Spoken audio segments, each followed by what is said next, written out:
Gravity है तो हमारा वी वाई की जो वैल्यू है वो बन जाएंगी जीटी। कितनी बन जाएंगी value? GT.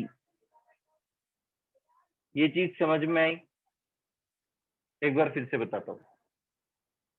This is your final velocity. हमने इस पार्टिकल को हॉरिजॉन्टली प्रोजेक्टेड किया है विथ इनिशियल वेलोसिटी u। तो u तो हर पॉइंट पे जो भी होगी उसकी वैल्यू वो चेंज नहीं होने वाली, और फाइनली जब पहुंचेगा तब u की वैल्यू आपको एक अलोंग द एक्स एक्सिस उतनी ही दिखाई देगी। अब चेंज किस में हो रहा है? जहां पे एक्सेलरेशन का एक्टिंग होगा वहां पे आपकी वेलोसिटी जो है वो चेंज होते हुए दिखाई देगी। तो इसलिए हम लोग इस इक्वेशन के ऊपर से v ऑफ y की वैल्यू निकालते हैं और उसकी वैल्यू कितनी निकलती है? gt वैल्यू निकलती है। कितनी वैल्यू निकलती है? gt वैल्यू निकलती है। क्या यहाँ तक के आपको समझ में आया? हाँ सर। हाँ ठीक सर। है। हाँ, अब ये हो गया आपका इनिशियल पॉइंट ए, ये हो गया आपका फाइनल पॉइंट बी। इस ए और बी पॉइंट के मिनिमम डिस्टेंस को मैं ज्वाइन कर लेता हूं। किसको ज्वाइन किया मैंने? मिनिमम डिस्टेंस को।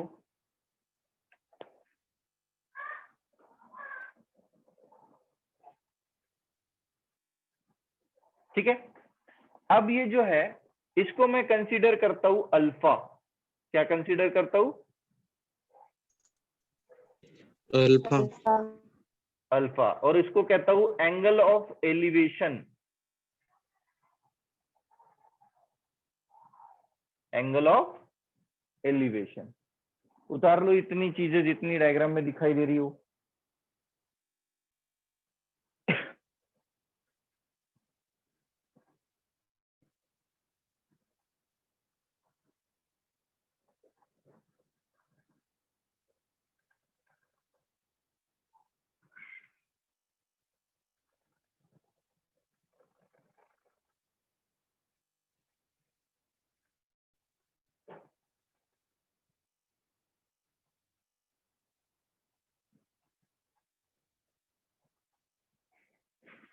अब हमको हाइट का और एक्सेलरेशन, हाइट और time of descent, height and time of descent को फाइंड आउट करना है। तो to find time of decent,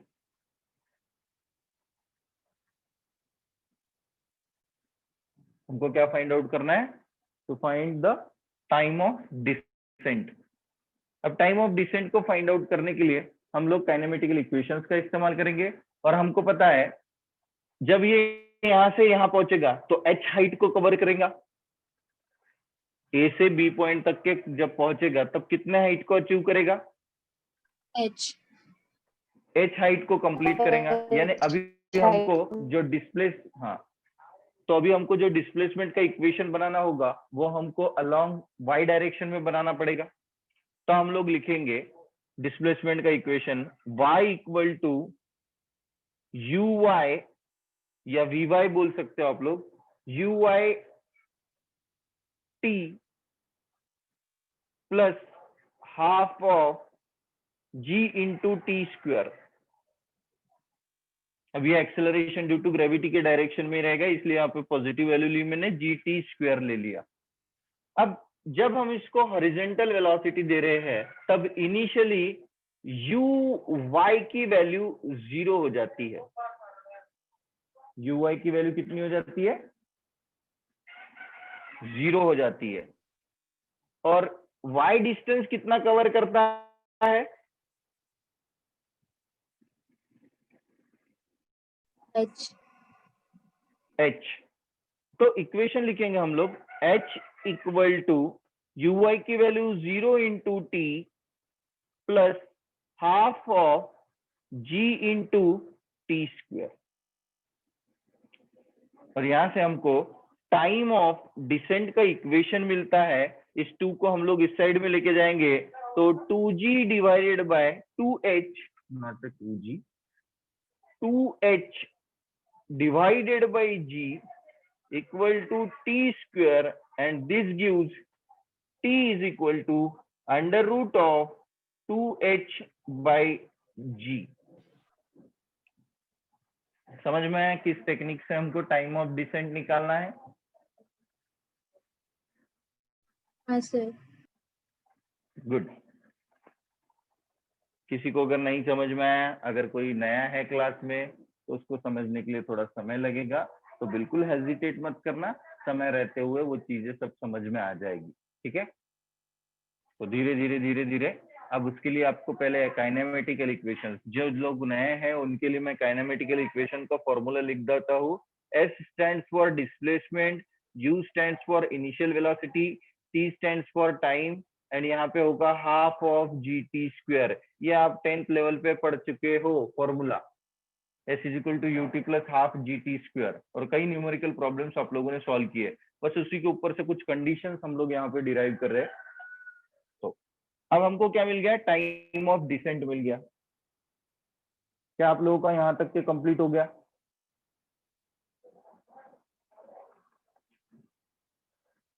हाँ सर। गुड। अब हम लोग निकालेंगे, बाकी सब लोग, मैं तुम्हें एक जन का आवाज सुन के आगे बढ़ते जाऊंगा और बाकी लोग पीछे छूटते जाएंगे। जैसे मैं बोल रहा हूँ आपको वैसे याद रखना है। जिनको ऐसा लग रहा है कि उनको थोड़ा समझ में आ रहा है, तो उनके लिए मैं एक बार फिर से रिकॉल करता हूँ, इसको अच्छी तरीके से समझो। हम अभी तक के जो पढ़ते आए वो था हमारा ऑब्लिक प्रोजेक्टाइल। उस ऑब्लिक प्रोजेक्टाइल के लिए हम लोगों ने 3 फॉर्मूले डिराइव किए थे, T, R एंड H। ठीक है, जिसको हम लोग कहते हैं time of flight, range of flight and the height, maximum height achieve by the flight. Now हम यहाँ पे क्या कर रहे हैं? डायरेक्टली एक हॉरिजॉन्टल प्रोजेक्टाइल में क्या कर रहे हैं हम लोग? हॉरिजॉन्टल वेलोसिटी हम इसको प्रोवाइड करेंगे। ऑब्लिक में हम लोग क्या करते थे? Oblique velocity, oblique initial velocity provide की जाती थी प्रोजेक्टाइल को। यहाँ पे हॉरिजॉन्टल इनिशियल वेलोसिटी प्रोवाइड की जाएगी, जिसको हमने यू ये सिंबल से सिंबलाइज करके रखा हुआ है। अब इस चीज के लिए हमको क्या करना पड़ेगा? हॉरिजॉन्टली अगर हमको किसी को प्रोजेक्टाइल करना है, तो मैं अगर जमीन पर देखूंगा तो वो डायरेक्टली स्ट्रेट लाइन प्रोजेक्टाइल हो जाएगा और स्ट्रेट लाइन मोशन हो जाएगा, है ना? तो स्ट्रेट लाइन मोशन और प्रोजेक्टाइल, उसके नाम में डिफरेंस है।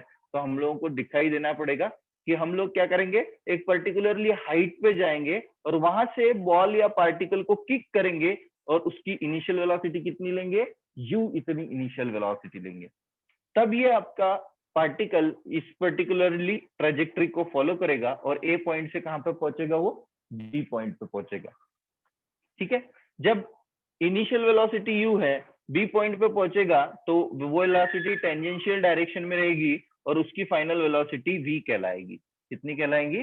वी कहलाएंगी। फिर इस वी के 2 कंपोनेंट आइडेंटिफाई करना के लिए हम लोगों के पास में डायग्राम के थ्रू ही आपको कंपोनेंट्स दिखाई देते हैं कि इस v का x कंपोनेंट हो जाएगा u, क्योंकि ये दोनों पैरेलल है। यहां लिख के रखना, y u vx is equal to u because initial velocity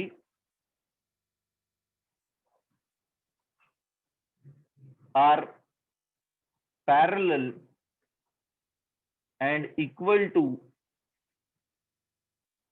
x component of v final, x component of v final। ये थोड़ा सा अगर दिखने में अगर आपको तकलीफ हो रही है, तो initial velocity are parallel to, यहाँ से देखो इनिशियल वेलोसिटी और ये जो यू वी एक्स कंपोनेंट है, ये दोनों एग्जैक्टली हमको उसी पार्टिकल के दिखाई दे रहे हैं। तो हॉरिजॉन्टल डायरेक्शन में हमने भी देखा कि प्रोजेक्टाइल मोशन में horizontal velocity you cos theta होती है और वो through out the motion, through out the projectile, through out the trajectory कभी चेंज नहीं होती। तो इसी वजह से अगर यहाँ यू है तो यहाँ पे हमको यू कंसिडर करने में कोई प्रॉब्लम नहीं होना चाहिए। ठीक है, अगर किसी को बोल रहा है, किसी को ऐसा लग रहा है कि उसको नहीं समझ में आ रहा है, तो आपको याद रखना है कि यहाँ u है, ये दोनों एक दूसरे से पैरेलल है। इसलिए शॉर्टकट में बताता हूँ कि अगर पैरेलल होते हैं तो दोनों कंपोनेंट्स हम लोग एक जैसे ले सकते हैं, है ना? इसको इसके लिए कई चीजें आप लोगों ने इसके पहले भी मैथमेटिक्स में थोड़ी बहुत पढ़ी है। अब हमको फाइंड आउट करना है, that is u v x component find out कर लिया। अब हम लोग v y component find out करेंगे। Vy यानी that is acceleration due to gravity is equal to Vy by t. अब Vy acceleration due to gravity, क्योंकि velocity vertical component of velocity जो है वो vertical component of velocity depends upon the it will be changing just because of the acceleration due to gravity. तो g into t ये value हो जाएगी हमारी Vy की, समझ में आ गया? तो इसीलिए इस फाइनल वेलोसिटी के दो कंपोनेंट मिलेंगे हमको, एक u मिलेगा और दूसरा gt मिलेगा, u मिलेगा और दूसरा gt मिलेगा। अब सिंपली यहाँ तक के आप लोगों को समझ में आ गया होगा। अब हमने क्या फाइंड आउट किया, we have to find out the time of descent. हम लोग क्या कर रहे हैं, टाइम ऑफ डिसेंट को फाइंड आउट कर रहे हैं। तो y is equal to u i t plus half of g T square. अब ये फॉर्मूला हमने कहाँ से लिया, हमने काइनेमेटिकल इक्वेशन के डिस्प्लेसमेंट इक्वेशन में, क्योंकि ये जो भी मोशन है वो हमारा एक्सेलरेशन ड्यू टू ग्रेविटी के अंडर में चल रहा है और जी की वैल्यू हमारी यहाँ पे कांस्टेंट है, इसलिए हम लोग काइनेमेटिकल इक्वेशन का इस्तेमाल कर सकते हैं। ठीक है, तो इसलिए y equal to u y t plus half of g T square. अब हॉरिजेंटल वेलोसिटी पैरेलल है, तो हमने प्रोजेक्टाइल मोशन में भी देखा था, जब पार्टिकल हाइट पे पहुंचता है तब वर्टिकल कंपोनेंट जो होता है वेलोसिटी का वो क्या हो जाता है, जीरो हो जाता है। तो इसलिए यहाँ पे यू वाई की वैल्यू भी जीरो हो जाएंगी। और यहाँ पे इनिशियली भी दिखाई दे रहा है कि इसके कंपोनेंट्स को हम लोग रिजॉल्व नहीं कर सकते because it is parallel to x axis. ठीक है, तो इसलिए यहाँ पे जीरो दिखाई देगा और half of g T square हम लोगों को दिखाई देगा। ठीक है, तो यहाँ से फॉर्मूला हमने डिराइव किया और उसके ऊपर से टी का फॉर्मूला डिराइव किया जिसको हमने टाइम ऑफ डिसेंट कहा। समझ में आया? अब नेक्स्ट चीज हमको फाइंड आउट करनी है, we have to find out the range. यानी जब पार्टिकल यहाँ से यहाँ तक क्या आएगा तब उसके लिए टाइम लग रहा है टी और इनिशियल वेलोसिटी कितनी है u। तो रेंज का फॉर्मूला सिंपली हो जाएगा, नेक्स्ट इसको पार्ट ए समझो टाइम ऑफ डिसेंट को, और नेक्स्ट पार्ट लिखोगे आप लोग that is range of flight.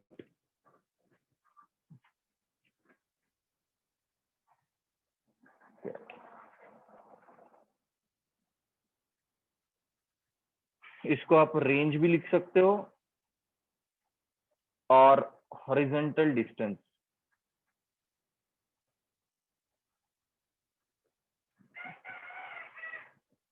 ठीक है, रेंज भी लिख सकते हो और हॉरिजॉन्टल डिस्टेंस।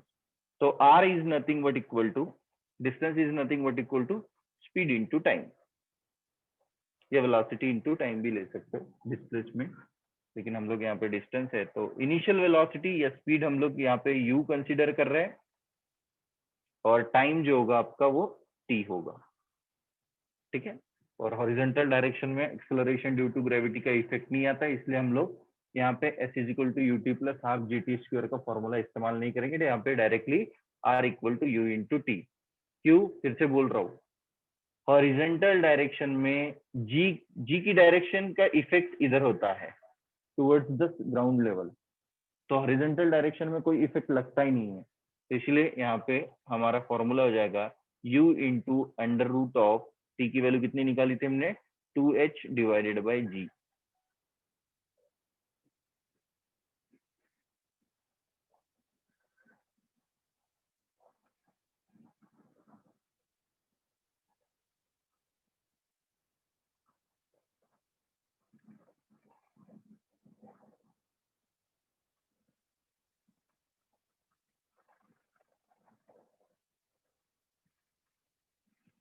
नाउ ये b पार्ट, अब c part. The speed with which a particle hit the ground, a particle hit the ground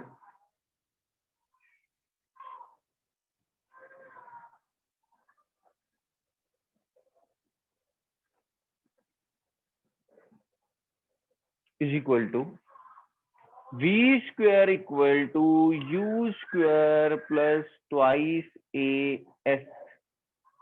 ये फॉर्मूला है काइनेमेटिकल इक्वेशन का। तो हमको फाइनल वेलोसिटी निकालनी है, तो फाइनल वेलोसिटी हमारी v रहेगी, v इक्वल टू जो भी आंसर आएगा वो अंडर रूट में ले लेंगे हम लोग। तो v की वैल्यू, अब u की वैल्यू इनिशियली u ही है, u प्लस g जो है एक्सेलरेशन ड्यू टू ग्रेविटी वो भी 2g, और s की वैल्यू कितनी निकली है हमारी, s is nothing but equal to s यानी डिस्प्लेसमेंट। तो डिस्प्लेसमेंट कितना हुआ हमारा, h is equal to under root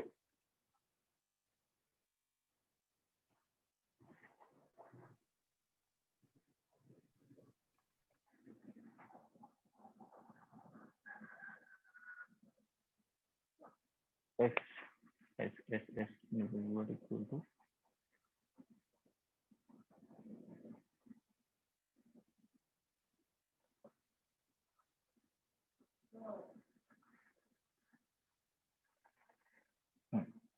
तो h की वैल्यू निकालने के लिए हम लोग क्या करेंगे, h is equal to s, यहाँ पे h का काम करेगा, तो इसलिए नीचे में फॉर्मूला लिख लो u square plus twice g into H, और यहाँ पे v स्क्वायर। ठीक है, तो h की वैल्यू कितनी हो जाएगी, तो 2g under root by g t होती है, तो h की वैल्यू हो जाएगी G T square divided by 2। तो यहाँ पे G T square divided by 2, तो 2 get cancel and you get finally u square plus G square into T square under root में।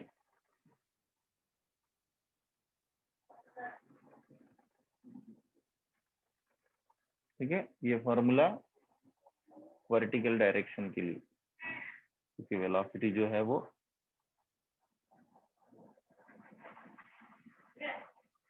This is standard kinematical equation.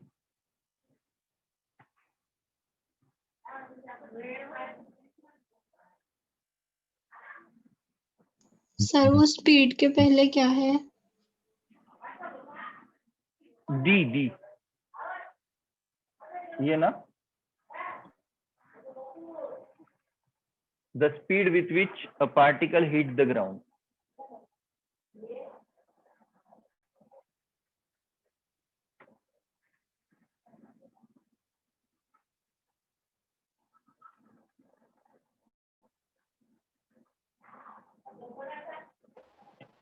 हो गया sir. हो गया।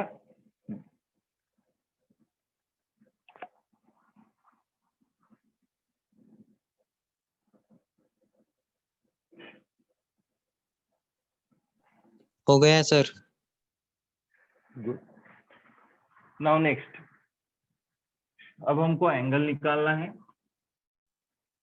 जब वो हिट कर रहा है ग्राउंड को। हिट करते समय में एंगल कितना है,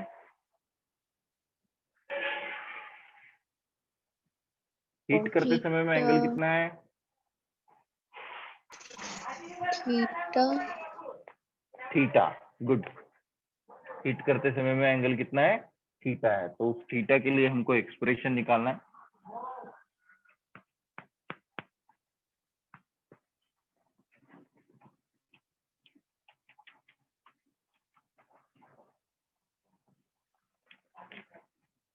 हाँ, अब देखो यहाँ पे कंपोनेंट हमको दिखाई दे रहा है, मैं फिर से कंपोनेंट को ड्रॉ कर रहा हूँ। ये है आपकी वेलोसिटी, फाइनल वेलोसिटी, ये है कंपोनेंट आपका u, ये है एंगल थीटा, और ये है आप लोगों का जीटी कंपोनेंट। कौन सा कंपोनेंट, जीटी कंपोनेंट। तो यहाँ से आप लोग सिंपली tan थीटा का फॉर्मूला इस्तेमाल करके एंगल निकाल सकते हो। सबसे पहले हेडिंग दे दो, find the angle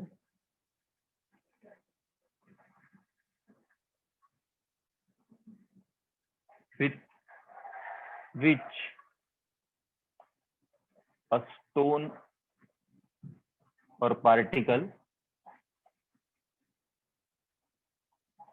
hit the ground, hit the ground। ठीक है, डी पार्ट। तो कितना हो जाएगा, tan theta is nothing but equal to, बोलो, tan theta is nothing but equal to, side by base. हाँ, अब इसकी अपोजिट साइड कितनी है,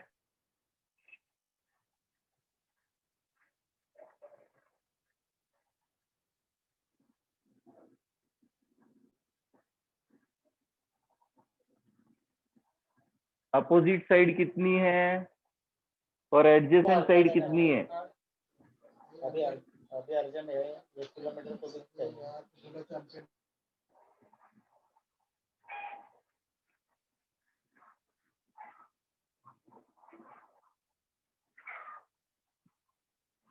कितनी है।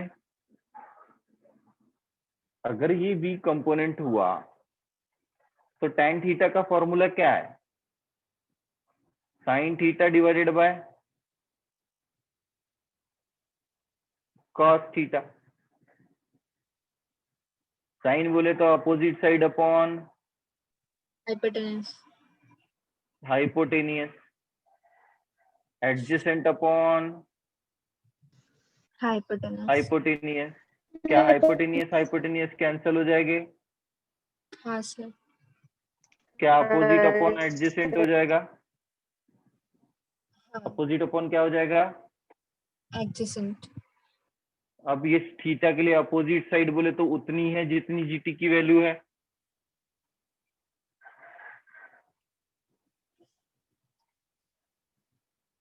अगर ये जीटी हुआ तो ये भी कितना हुआ, जीटी।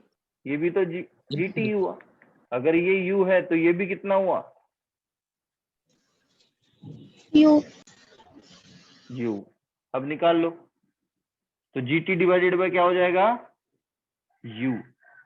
तो देयरफॉर थीटा इक्वल टू, ये tan इधर जाएगा तो ये हो जाएगा tan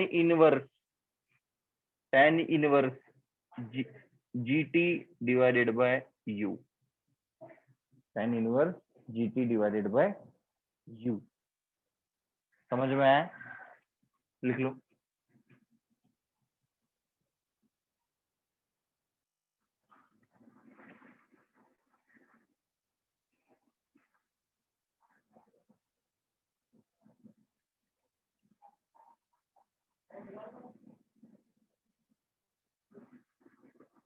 अब एक छोटा सा relation between angle of elevation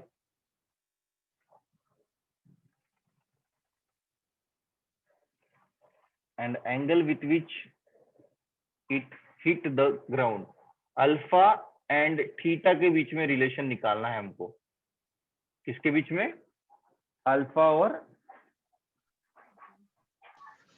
theta के बीच में, थीटा। जिसको हम लोग ई पार्ट।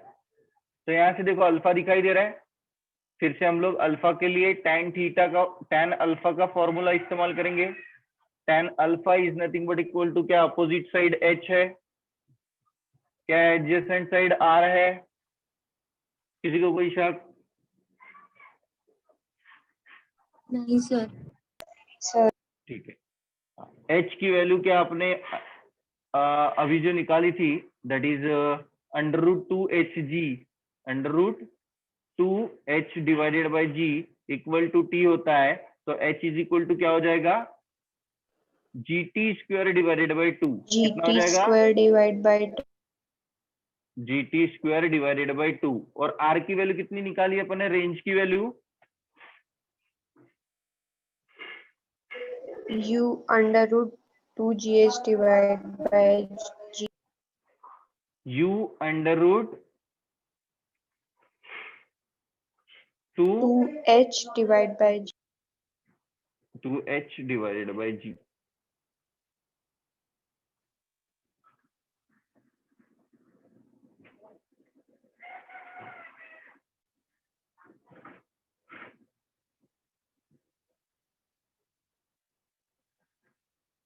ठीक है, तो यहाँ पे भी आप h में gt square divided by 2 put कर सकते हो और वैल्यू कैलकुलेट कर सकते हो। तो देखो क्या होता है, तो this is gt square divided by 2, थोड़ा सेंटर में लिखो, एक मिनट ये कंप्लीट कर लो तब तक के, मैं यहाँ लिख रहा हूँ और इसको हटा दे रहा हूँ ताकि कंफ्यूजन ना हो। हाँ, तो this is equal to GT² divided by 2 whole divided by U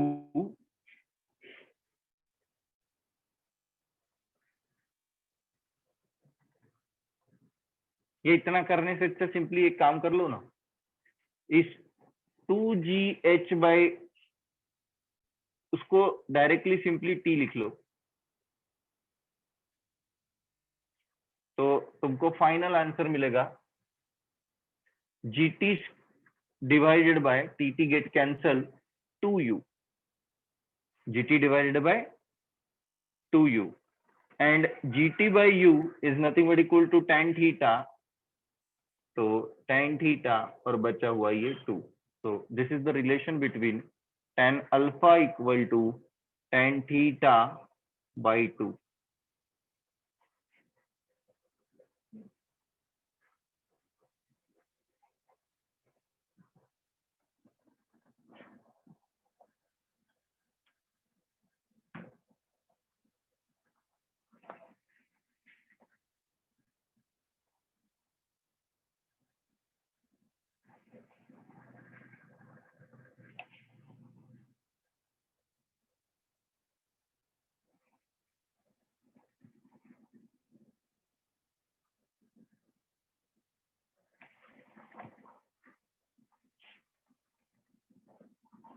समझ में आ गया? गुड, तो आज के लिए हम लोग यहीं रुकते हैं, बाकी हम लोग नेक्स्ट क्लास में देखेंगे। और किसी इस टॉपिक में किसी को कोई डाउट है तो वो नेक्स्ट क्लास में पूछ सकता है। कोई नया है और उसको अगर नहीं समझ में आ रहा है तो इट्स ओके, उसको कुछ दिनों के बाद में जब हम एक नया कंसेप्ट जब शुरू होगा तब आपको और अच्छा लगेगा, तो उस समय में आपको समझ में आ सकता है। अभी फिलहाल में कोशिश करो कि धीरे धीरे जो चीजें नहीं हुई है और आपके प्रीवियसली आपके स्टूडेंट में जो भी अगर आपका एकेडमी में जाना होता है और किसी कलीग से अगर मिलना होता है तो आप लोग उनसे नोट्स वगैरह लेके आप लोग उतने टॉपिक्स को पढ़ सकते हो। ठीक है, have a nice day, bye bye.